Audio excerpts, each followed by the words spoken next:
Assalamualaikum dan salam sejahtera. Anda sedang menonton Bicara Semasa bersama saya Nizam Arifin. Dan hari ini kita akan bincangkan satu perkara yang mungkin boleh dikatakan cukup rapat sebenarnya dengan kita kerana ini berkaitan dengan alam sekitar. Dan bila kita bercakap mengenai alam sekitar, antara yang perlu kita ambil peduli dan perhatikan adalah mengenai kitar semula. Kerana ini adalah satu inisiatif yang sebenarnya boleh dilibatkan semua pihak termasuklah kita sebagai masyarakat. Jadi hari ini kita akan bincangkan satu inisiatif yang semakin mendapat perhatian dalam komuniti, iaitu Sel Kitar. Sel Kitar merupakan satu program yang diperkenalkan bagi menggalakkan amalan kitar semula secara sistematik bermula dari rumah ke rumah. Dan kepada anda yang menonton, kalau nak tahu, matlamat utamanya adalah untuk meningkatkan kesedaran, memudahkan pengasingan sisa dan membentuk budaya lestari dalam kalangan rakyat Selangor. Jadi dalam episod ini kita akan melihat bagaimana sel kitar dilaksanakan, impaknya dan peranan semua orang dalam menjayakan usaha yang sangat murni ini.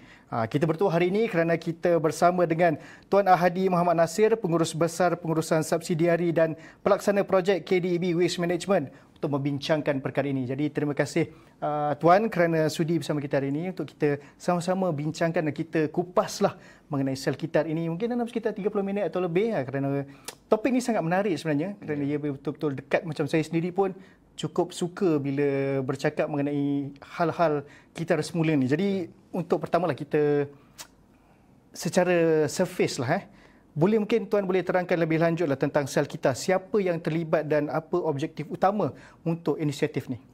Okey, pertama sekali terima kasihlah kepada pihak Media Selangor kerana sudi mengundang saya dan juga pihak KDB Waste untuk kita berkongsi tentang inisiatif Sel Kitar. Sel Kitar ni sebenarnya adalah singkatan daripada Selangor Kitar. Kitar ni kita semulalah.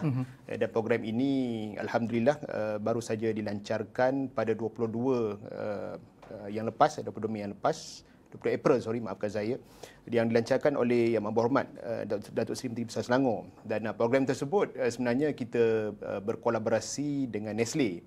Tetapi di dalam program tersebut juga kita ambil kesempatan untuk kita melancarkan satu inisiatif di peringkat negeri, iaitu Sel Kitar.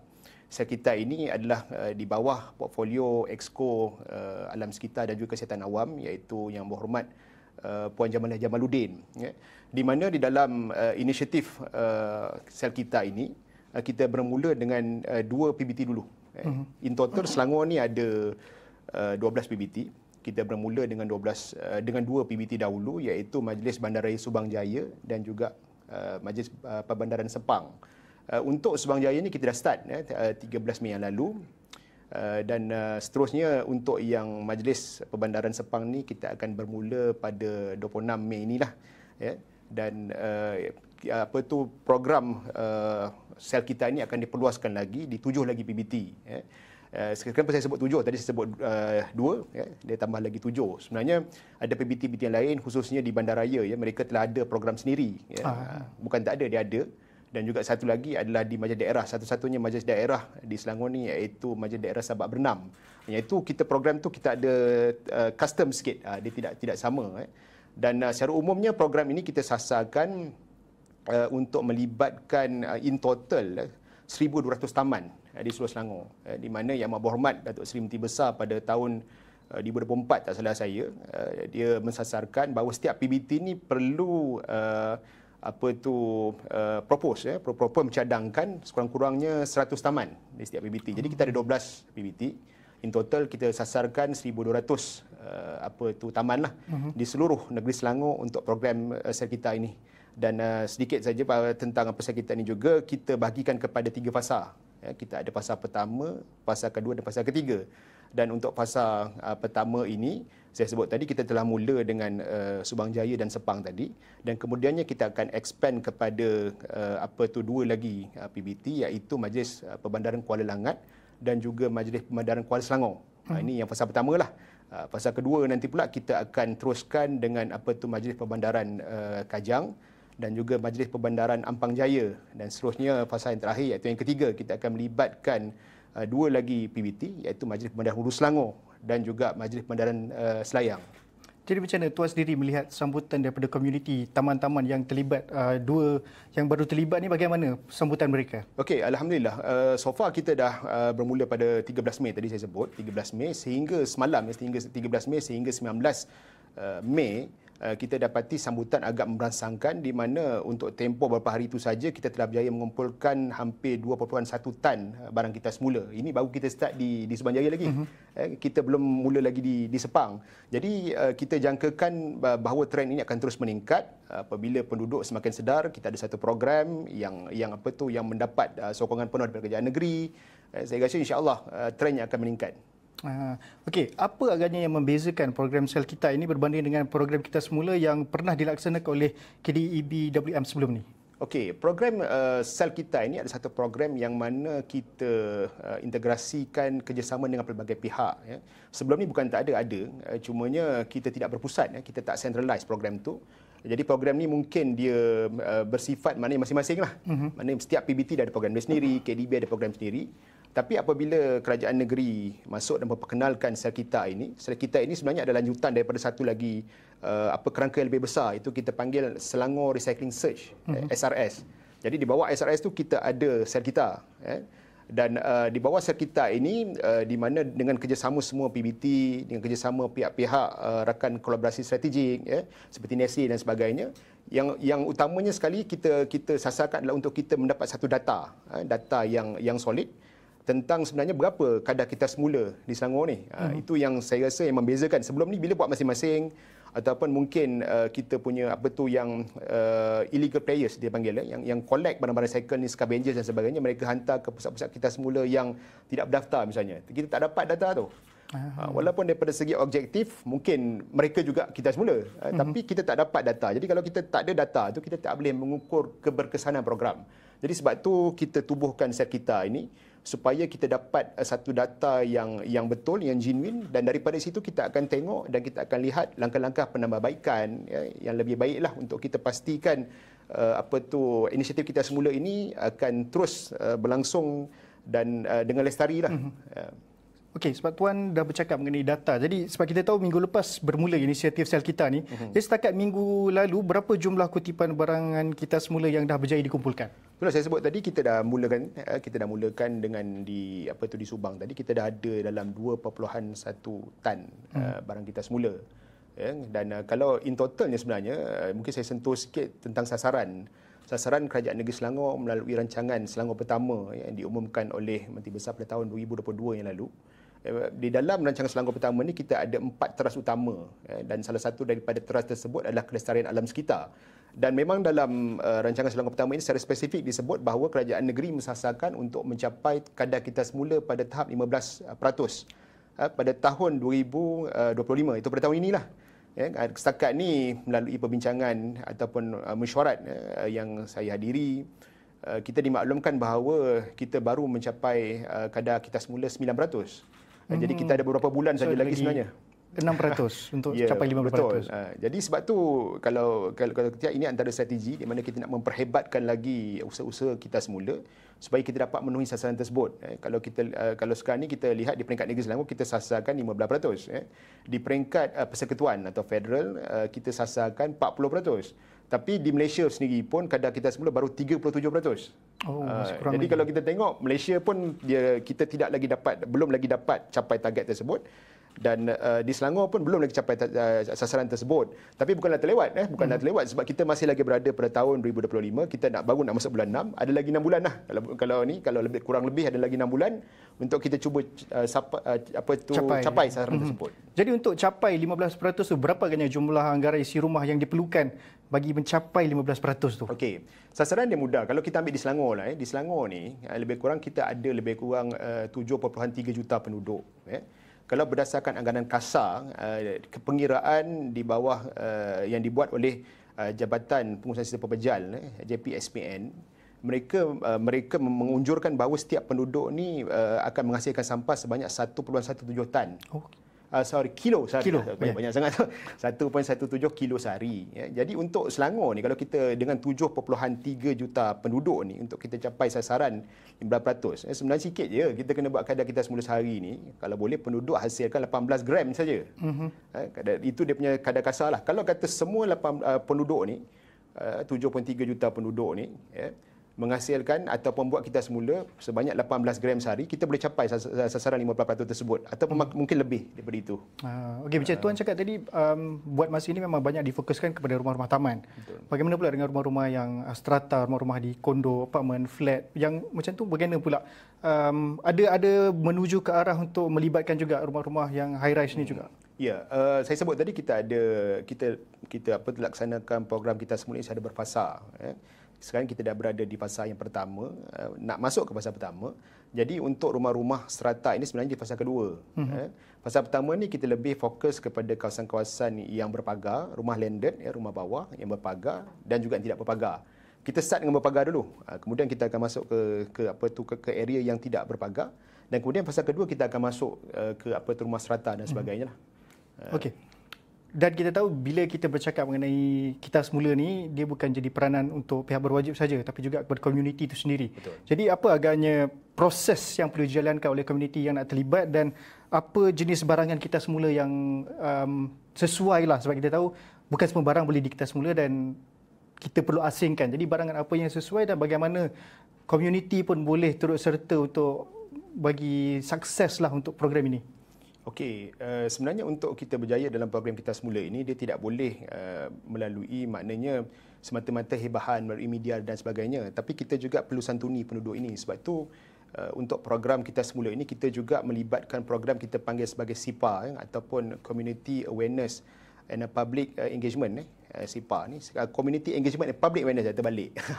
Okey, jadi SIPA ni kita akan turun bersama-sama dengan penduduk dan kita akan bagi penerangan lah tentang inisiatif kita semula dan apa yang mereka perlu lakukan dan sebagainya, dan juga kita buat macam satu sesi soal jawab lah, di penduduk boleh bertanya dan sebagainya. Jadi kalau saya nampak bila kita ada engagement program macam ni, kita turun dan menyantuni masyarakat, kita nampak feedback yang lebih baik. Jadi mereka tahu, mereka jelas, dan kita juga jelaskan barang-barang apa yang boleh kita semula lah. Ini satu soalan kadang-kadang dia tanya apa barang yang boleh kita semula, bagaimana cara yang betul untuk mereka kita semula. Jadi di dalam program-program SIPA ini, kita jelaskan bagaimana cara yang betul untuk mereka buat kita semula. Jadi saya rasa program ini memang penting. Dan bukan sekadar maknanya kita, walaupun kita ada banyak media masa sekarang ni, media sosial dan sebagainya, tapi SIPA ini saya rasa yang lebih dekat lah, mana penduduk akan bertanya secara direct kepada kita, kepada rakan-rakan kolaborasi strategik kita lah. Ini antara kaedah-kaedah yang kita buat lah. So barang apa agaknya yang boleh di kita semula yang sesuai untuk program ini? Barang kita semula ni secara umumnya memang orang tahu yang common biasanya plastik. Plastik ni ada banyak types, macam-macam types. Ada yang plastik yang single use plastik, ada yang hard plastik dan sebagainya. Ini semua boleh di kita semula, dan kemudiannya kita ada juga kertas, kotak, dan kemudiannya juga ada juga yang kita buat untuk minyak masak dan sebagainya. Tetapi dalam masa yang sama juga kita cuba mempelbagaikanlah penerimaan barang kita semula. Misalnya sekarang ni kalau sebenarnya e-waste pun boleh di kita semula. Cuma untuk permulaan ni di fasa pertama ni kita belum lagi collect e-waste. Sebab e-waste ni memerlukan lesen. KDB dalam proses ke arah itu untuk kita mendapatkan lesen untuk kita juga kutip barang-barang seperti e-waste. Dan kalau kita dah dapat e-waste ni, maknanya lengkap lah. Semua barang kita semula kita akan ambil. Maknanya sekarang ni kertas, dan kemudiannya plastik, kita ada juga boleh ambil e-waste. Cuma orang bertanya pasal botol kaca ni. Botol kaca ni sebenarnya susah sikit. Botol kaca ni walaupun memang kalau kita lihat tong-tong kita semua disediakan satu tempat untuk kaca misalnya. Kaca ni sebenarnya kita tak ambil. Bukan pasal kita tak ambil, itu pasal apa? Sebab dia tak ada off-taker yang proses balik. Maknanya kalau kita ambil tu memang ambil sajalah. Jadi macam tadi Tuan cakap, kita macam ada few kan, ada plastik, ada kertas. Adakah bila hari pengumpulan tu kena asingkan juga ataupun boleh letak sekali?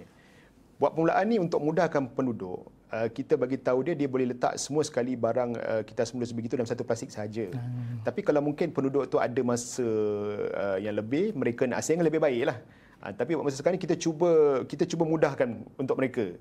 Mudahkan maknanya kita dah just kata barang-barang yang boleh kita semula masukkan dalam satu plastik pun tak apa. Jadi terus satu je, tak perlu macam nak asingkan. Betul. Nanti akan diasingkan di kita akan asingkan. pusat kita semula. Kita akan asingkan. Dan macam mana pula dari segi jadual tu macam mana pula? Apakah ada hari spesifik kutip jadi perlu diasingkan hanya pada hari itu saja ataupun ada banyak hari? Okey. Apa yang kita buat sekarang ni, kita susun program ini, kutipan akan dibuat sekali seminggu. Sekali seminggu. So sekarang ni kutipan untuk sampah domestik kita buat 3 kali seminggu untuk rumah landed untuk rumah landed. Jadi let's say kalau kata kutipan untuk sampah domestik ni kita buat pada hari Isnin. Biasanya kita ada alternate days lah. Dia IRJ Isnin, Rabu dengan Jumaat. Maknanya kutipan barang-barang untuk kita semula ni kita akan buat sama ada hari Selasa, sama ada hari Khamis dan sebagainya. Dia tidak akan bertembung dengan jadual kutipan domestik. Tapi setakat hari ini dah ada hari spesifik untuk kutipan dia? Dia bergantunglah. Maknanya taman ni mungkin hari Isnin, taman ni mungkin hari Selasa. Dia berbeza-beza lah. Tapi yang saya sebut tadi memang dia sekali seminggu. Ada macam plastik khas ke, color plastik yang khas untuk sampah-sampah kita semula ni? Okey, untuk buat permulaan ni, selain daripada program SIPA ni, kita juga macam saya sebut tadi, sebagai salah satu daripada strategi SIPA ni, part of engagement dengan penduduk ni, kita juga edarkan flyers dan juga kita edarkan sekali plastik percuma untuk mereka membuat barang kita semula, mengumpulkan barang kita semula. Cumanya plastik ini kita tidak bekalkan secara berterusan, ni kena faham. Kita hanya bekalkan kepada mereka ni untuk 2 bulan yang pertama. Selepas itu mereka kena sediakan sendiri plastik lah. Jadi kita akan untuk 2 bulan ni memang kita sediakan. Saya sebut tadi mereka boleh gunakan plastik yang kita sediakan itu ke dalam plastik yang disediakan. Itu kita sediakan plastik warna kuning. Kuning yang boleh nampak jelas, dalam? Kuning yang jelas, yang transparent, boleh nampak. Okey, mereka boleh letak di situ. Bila dah masukkan barang kita semua, letak di bahagian luar dekat rumah. Jadi bila hari yang tertentu tu, kita punya lori akan ambil dan kutip masuk ke dalam lori lah. Macam mana kalau tiba-tiba dia letak dalam plastik hitam yang tak nampak tu? Boleh juga ke ataupun takkan kutip lagi macam tu? Okey, kita expect benda akan berlaku lah. Biasalah kadang-kadang penduduk ni mentaliti lain-lain kan. Biasanya kalau kata hari yang kita tetapkan untuk kita semula itu, kita telah minta kita punya kru tu untuk tengok jugalah. Mana as long as ada plastik letak di luar, kita akan tengok buka juga. Sebab takut kadang-kadang memang tu pun barang kita semula. Dan macam mana pula kalau tiba pada hari, yalah kadang ada setengah orang mungkin dia letak sampah tu di macam selepas waktu kutipan kalau sampah domestik kan, lepas tu terbiar sampai ke hari kutipan barang yang kita semula. Kalau yang macam tu punya kes macam mana pula tuan? Okey, sebab tu tadi program SIPA tu saya jelaskan tu penting sebab kita bagi tahu dia orang hari apa yang kita akan masuk. Let's say kalau kata ada juga yang letak pada hari yang bukan pada hari kutipan, jadi maknanya mereka kena tunggulah hari kutipan yang berikutnya. Ataupun satu lagi, mungkin juga ada kemungkinan dia punya barang kita semula diambil oleh lori yang lain. Sebab selain daripada lori kutipan domestik, kita juga ada lori kutipan untuk pembersihan awam. Kan? Sebab barang ni sebenarnya, barang kita semula ni ada value. Jadi nak pula penduduk dah asingkan, ini value dia lagi tinggi. Dulu sebelum ni kita ada masalah dipanggil commingle waste. Semua sampah-sampah tu bercampur. Domestik ke, kita semula kena campur satu plastik. Sekarang dah asing. Barang ni sebenarnya bernilai lagi tinggi. Jadi kalau mereka tidak ikut masa ataupun tarikh yang ditetapkan, hari yang ditetapkan, barang-barang tersebut saya pasti memang akan tetap diambil. Cuma tidak diambil oleh kontraktor yang telah dilantik lah. Maknanya diambil oleh kontraktor yang lain lah. Maknanya mungkin kontraktor domestik, mungkin kontraktor pembersihan awam kan. Jadi pada segi data tu kita rugilah. Sebab data tak masuk data kat situ. Okey, so jelah bila kita nak menggalakkan dan menanam sikap untuk membuat kitaran semula ni, ada masing-masing kita kena bagi, macam ada community mungkin rasa perlu ada sesuatu lah in return. Jadi apakah macam bentuk manfaat atau pulangan yang akan diterima lah oleh penduduk melalui penyertaan dalam program sel kita ni? Okey, untuk program sel kita ni dia lebih berbentuk kepada voluntary ataupun maksud saya secara sukarela lah. Sebab dia kita semula ni ada berbagai kaedah. Kalau untuk sel kita ni kita fokus kepada, kita panggil program ini sebagai kaedah ini sebagai curbside recycling. Maknanya penduduk secara sukarela membuat pengasingan sampah di punca dan meletakkan barang-barang kita semula mereka di luar. Kalau mereka berhasrat untuk mendapatkan reward ataupun ganjaran daripada hasil tersebut, mereka boleh pergi kepada pusat kita semula kita lah, ataupun di mana-mana pusat kita semula yang dikendalikan oleh PBT. Di situ memang mereka akan dapat reward lah. So itu kita panggil sebagai buyback center. Tapi mereka kena ada effort sikit lah. Maknanya kena bawa barang kita semula pergi ke center tersebut. Yang ini kita datang ambil, dia hanya keluarkan, kita datang ambil untuk secara percuma. So kaedah macam mungkin saya tekankan di sini bahawa mereka kena faham bahawa kita ini lebih kepada program sukarela. Memang tak ada reward disediakan. Sebab kita tahu untuk program kita semula macam ni, dia bila bercakap mengenai community, dia bukan setakat untuk kawasan taman je lah. Mungkin ada kalanya perlu ditanam juga di kalangan anak-anak kecil juga, pelajar-pelajar. Apakah akan ada inisiatif untuk pergi juga macam mungkin ke sekolah-sekolah, ke tadika mungkin untuk mengajar juga anak-anak ni untuk kita semula? Okey, di peringkat KDEB di bawah jabatan saya memang kita ada buat, dan kita pun dapat juga banyak jemputan, termasuk juga dengan Jabatan Komunikasi Korporat kami juga dijemput banyak kali lah di macam-macam peringkat lah. Ada yang dijemput di peringkat sekolah, sekolah rendah, sekolah menengah, universiti, sehingga ke peringkat komuniti lah. So banyak program-program yang kita lancarkan, dan kita memang kalau ada jemputan tu insya-Allah kita cuba penuhi jemputan tersebut untuk kita jelaskan tentang inisiatif kita semula dan bagaimana cara untuk kita semula dengan betul lah. Kalau berdasarkan sekarang lah dah beberapa taman dan juga mungkin daripada inisiatif program-program yang lepas, macam mana Tuan sendiri melihat tahap kesedaran masyarakat kita berkenaan kita semula ni? Okey, tahap kesedaran kita semula ni secara umumnya saya lihat semakin baik. Cuma kita akan tengok juga daripada segi education level mereka, tahap pendidikan, and then juga di lokasi di mana mereka berada lah. Bukanlah kita kata maknanya di kampung ini tidak pentingkan kelestarian alam sekitar, tetapi mungkin daripada segi mentaliti tu boleh dipertingkatkan lagi lah. Tapi kita nampak program-program yang kita buat ni pun kita banyak sasarkan di kawasan-kawasan yang structured, maknanya di kawasan-kawasan perumahan yang berpagar, di kawasan-kawasan perumahan yang mana rumah teres dan sebagainya. Sebab kita lihat di situ sambutan lebih baik. Sebab tu bila kita buat program kita semula ini, kita minta jabatan operasi kita dengan kerjasama PBT ni untuk cadangkan taman mana yang sesuai. Sebab kalau tidak kita buat di tempat yang kita tidak dapat sambutan, saya rasa ini rugi daripada segi kita punya logistik, daripada segi kita punya kos lah. Sebab tu kita minta PBT dan juga jabatan operasi kita cadangkan taman mana yang kita rasa boleh bagi sambutan yang baik, yang bagi sokongan yang baik. Jadi macam mana penilaian memilih taman yang sesuai untuk jadi pemula untuk program ni? Okey. Apa yang kita buat sekarang ni, kita memang setiap kali kita buat kita memang jalan kooperasi di seluruh Selangor. Kita banyak program engagement dengan penduduk. Jadi daripada situ sebenarnya program-program engagement ni kita boleh tahulah ada yang minta request. Tak ada kebangkitan semula kan. Tak ada ke hari tertentu, tak boleh kesediakan satu lori khas. Daripada situ data-data tu kita ambil kira. Dan kita juga ada hubungan yang rapat dengan ahli majlis, dengan persatuan penduduk. Jadi mereka ni sebenarnya kalau ahli majlis dan persatuan penduduk ni, of course lah mereka lebih rapat dengan penduduk. Jadi mereka akan request dan cadangkan. Jadi kita akan follow, kita akan ikut lah. Of course kita akan screen, kita akan tapis. Tapi so far saya rasa taman-taman dicadangkan ini insya-Allah kita yakin akan berikan sokongan kepada program kita ni lah. Dan okey, bagaimana pula macam tadi saya tanya pasal sekolah. Macam mana pula nak kolaborasi bersama universiti, IPT, organisasi swasta dan juga NGO lah bagi promosikan. Sebab ialah bila benda macam ni pun tetap perlukan sokongan daripada pihak-pihak ni juga selain daripada komuniti di taman dan juga sekolah-sekolah. Jadi apakah ada inisiatif untuk bekerjasama dengan pihak-pihak ni juga? Okey, biasanya universiti ni mereka akan request secara official lah, mereka akan tulis surat pada kita. Dan kebanyakan program yang dianjurkan oleh mereka ni, mereka akan slatekan sekali program kita semula. Sebagai contoh di UiTM, sudah beberapa kali kita diminta untuk sediakan booth untuk kita semula. Jadi mereka hantarlah barang-barang kita semula. Kalau kita lihat di universiti ni ialah banyak assignment lama-lama kan, dia orang simpan lah, cari simpan. Maknanya student pun mungkin dah grad lama dah. Jadi sebab tu kalau kata setiap kali universiti panggil tu kita pergi sebab kita dapat memang banyak barang kita semula.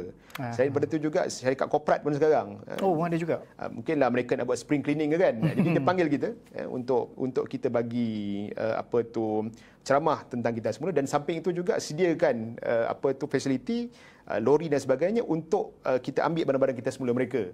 Jadi kita memang sentiasa orang kata terbuka, dan kita bersedialah kalau ada mana-mana undangan dan sebagainya untuk program-program sebegini. Universiti saya sebut tadi baru kita start dengan UiTM, tapi kita ada banyak universiti kan. Jadi mana-mana universiti kalau kata nak invite kita untuk program kita semula ni, memang kita alu-alukan dan boleh terus berhubung dengan pihak kita lah untuk kita set bila masa dan sebagainya lah. Okey, sebab bila kita bercakap mengenai kita semula ni, mungkin ada setengah pihak setengah orang lah yang mungkin bila bercakap dengan kita semula dia rasa leceh. Yalah nak kena asingkan satu-satu. Lepas tu ada hari tertentu pula nak buang. Kan senang kalau boleh longgok je sekali, nanti pandai-pandai lah diorang asingkan. Jadi macam mana pihak KDEPWM sendiri nak mengubah persepsi ni supaya semua orang akan lebih terbuka dan lebih berminat untuk turut serta dalam inisiatif yang murni macam ni lah? Okey, bagi saya berbicara tentang bagaimana kita nak membuat kesedaran, bagaimana kita nak encourage orang untuk buat kita semula ni, kita perlu bersikap realistik lah bagi pendapat saya. Dan sebenarnya kalau kita lihat di Jepun sendiri, saya suka ambil contoh di Jepun. Jepun ni mengambil masa berdekad-dekad. Ada kajian mengatakan bahawa mereka ni telah mula fokus kepada aktiviti kita semula ni selepas Perang Dunia Kedua. Lama tu, berdekad-dekad. Kita ni secara realistiknya, kita baru start pada tahun 90-an. Kita semula ni ada beberapa kali, mana awal 90-an tu kita gagal, dianggap program tersebut gagal lah. Dan kemudiannya sekali lagi pada tahun 96 tak salah saya dilancarkan, pun kurang dapat sambutan. 2000 sekali lagi, dan kali ini sekali lagi lah kan. Tapi sekali lagi ni saya rasa dalam keadaan dengan banyak teknologi, kita dah ada banyak media sosial, kita dah ada mungkinnya generasi yang lebih orang kata bermaklumat, mereka dapat maklumat tentang kepentingan kita semula ni sebenarnya untuk generasi akan datang, untuk alam sekitar dan sebagainya. Saya yakin bahawa dengan langkah yang kita mulakan sekarang ni, kita dapat memupuk kesedaran untuk kita semula ni untuk generasi yang akan datang. Maknanya bagi saya realistically, walaupun mengambil sedikit masa, macam saya kata, Malaysia ni letakkan sasaran baru 40% tahun 2025, sedangkan negara-negara maju mereka punya sasaran kadar kita semula ni melebihi 50% dah. Kebanyakan negara maju lebih 50%. In fact, kalau kata negara jiran kita Singapura pun dah lebih 50%. Malaysia kita startkan 40 je. Tapi bagi saya walaupun 40%, target tersebut adalah target yang realistik. Dengan mengambil kira tahap pendidikan, tahap kesediaan penduduk kita start dengan 40 tak apa, tapi later on saya rasa untuk beberapa dekad yang akan datang, saya yakin sasaran ini boleh kita tingkatkan, dan pada ketika itu mungkin kita dapat mencapai satu tahap sama dengan negara yang maju. Okey, kalau menurut Tuan sendiri, sebab tadi Tuan pun ada cakap mengenai sebelum ni kita pernah cuba lakukan dan gagal. Apa yang agaknya Tuan rasa program Sel Kita ni, apa beza dia yang mungkin boleh membuatkan ini jadi lebih berjaya daripada inisiatif-inisiatif yang lepas? Okey, satunya sebab kita lihat bahawa program Sel Kita ini kita dapat kerjasama menyeluruh daripada semua pihak. Paling penting bagi saya, walau apa pun program yang cuba kita buat, sebenarnya adalah sambutan daripada penduduk itu. Kalau kata bagaimana orang kata kita keluarkan bajet yang besar pun untuk program, tapi penduduk itu tidak bagi sambutan pun susah. Sebab itu saya lihat bahawa ini adalah masa terbaik kerana kesedaran penduduk itu terhadap kepentingan untuk menjaga alam sekitar itu bertambah baik. Jadi bila bertambah baik, bila kita masuk tu lebih mudahlah berbanding dengan dulu. Dulu tu mungkin daripada segi kepelbagaian media, dulu kita hanya ada mungkin TV mungkin surat gambar, itu saja kan. Sekarang ni kita ada macam-macam. Dengan generasi mudanya, dengan kita ada TikTok, kita ada Facebook, kita ada IG-nya, macam-macam cara untuk kita promosikan. Dan pula dalam keadaan mana penduduk ni maklumat tu berada di mana-mana. Mereka sendiri boleh search, boleh tengok kan, kita ada AI dan sebagainya. Mereka boleh tahu sebenarnya apa tujuan untuk buat kita semula ni. Dulu mereka mungkin tak faham apa nak kita semula kan. Sebab sekarang ni diorang faham kenapa perlu kita semula, apa impak kepada alam sekitar. Itu saya nampak sekarang ni penduduk lebih bermaklumat. Jadi bila Sel Kita ni program kita lancarkan lebih mudah sebab mereka dah tahu dah. Jadi tahu. Sebab mereka pun jadi tahu kepentingan untuk kita semula ni juga. Jadi apa agaknya harapan dan nasihat Tuan lah untuk sesiapa yang nak terlibat dan bersama-sama menjayakan program Sel Kita ni? Okey, bagi saya sesiapa yang telah mula mengasingkan sampah tu, teruskanlah. Tapi yang belum lagi tu, okey, marilah kita sama-sama kita sokong program kita semula ini, Sel Kita ini, sebab kita kena faham bahawa selalu disebutkan mungkin dunia yang kita duduk ini sebenarnya bukan untuk kita saja, tapi kita akan mewariskan dia kepada generasi yang akan datang. So dengan kita punya sedikit inisiatif ini, mungkinlah kita terpaksa bersusah sedikitlah, maknanya kena asingkan sampah dan sebagainya. Tapi ini sebenarnya bakal memberikan manfaat kepada generasi yang akan datang, khususnya anak-anak cucu kita lah. Jadi takkan kita nak tinggalkan mereka dalam keadaan dunia yang tercemar dan sebagainya. Jadi kita perlu bermula daripada sekarang lah. Jadi terima kasih Tuan Hadi kerana sudi bersama kita. Dan seperti yang Tuan Hadi cakap, pentingnya kita semula ini kerana kita nak mewariskan bumi ini kepada generasi seterusnya. Sudah tentu kita nakkan bumi ini berada dalam keadaan yang baik dan mungkin lebih baik daripada apa yang ada sekarang. Jadi sekali lagi saya ucapkan terima kasih Tuan Hadi kerana sudi bersama kita. Jadi sekian saja daripada saya, Khairul Nizam. Teruskan bersama kami di Bicara Semasa. Banyak lagi isu-isu dan topik-topik menarik yang akan kita bincangkan dan banyak berita dan juga perkara-perkara atau isu-isu semasa yang menarik di media Selangor. Teruskan bersama kami. Assalamualaikum dan salam sejahtera.